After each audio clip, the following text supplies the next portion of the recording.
3D printing has been around for almost 25 years now. But for a long time it was used for engineers and by engineers for prototyping new products that they would then mass produce. What we did in 2007 is we realized basically that, hey, why don't we use this amazing technology to give anyone access to manufacturing? Why don't we use this technology, these 3D printers, to make actual final products?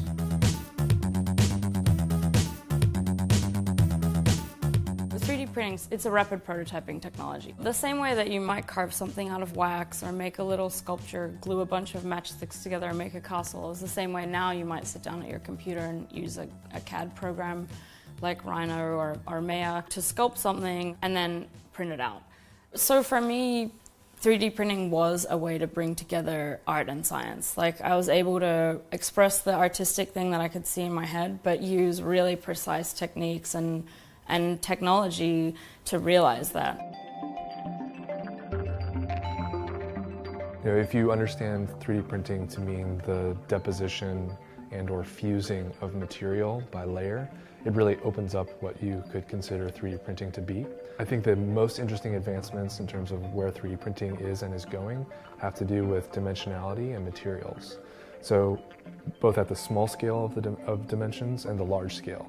Like, people are getting parts scanned in their body to get custom implants made for, like, if they're having heart troubles and things like that.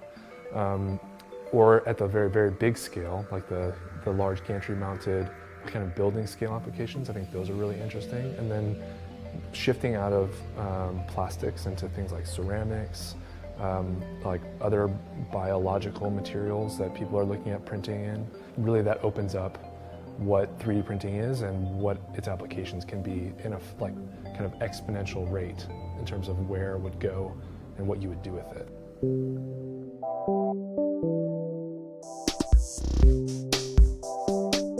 It's a good time for experimentation. It's a good time to think about how something that's as old as the clothing industry could be redefined with new technologies. We use digital fabrication technologies and software techniques to invent what fashion design means for a digital age. Artists are always the early adopters. We essentially want to be the first fashion label that's software. We started working with 3D printing because we like this idea of, like, could we make clothing without sewing? Having one machine that can make really impossible shapes is a huge benefit.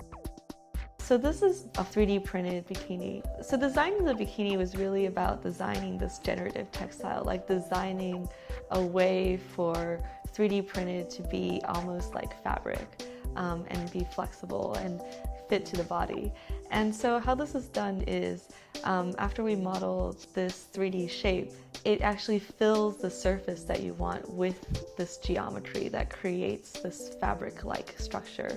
It packs the circles closer and smaller at the edges, and then towards the middle sections you have bigger circles.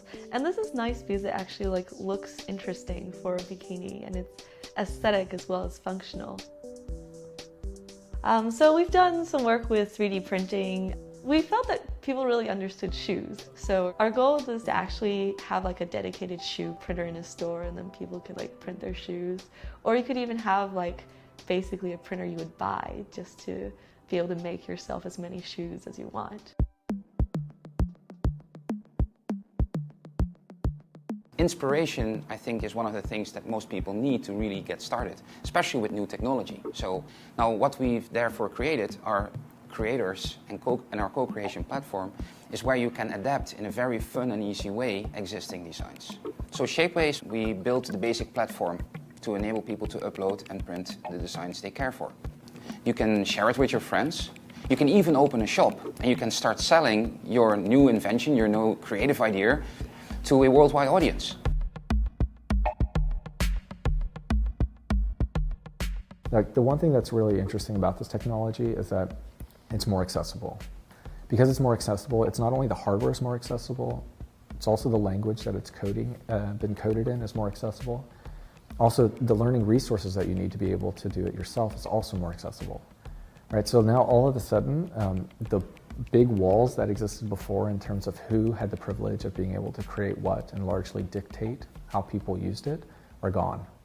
But again, I mean, I think it just goes down to the fact that, you know, information is everywhere now. Everyone has access to it, and it's very easy to do whatever you want with it.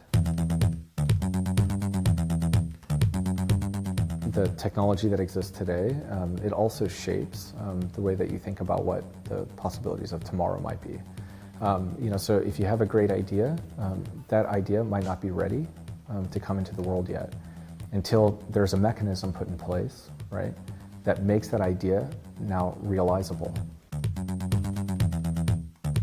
People are comparing the 3D printing revolution to the revolution that happened with personal computing. I don't necessarily think there'll be a 3D printer in every home, but I think there'll be a 3D printed product in every home. There'll be an application for it for everyone.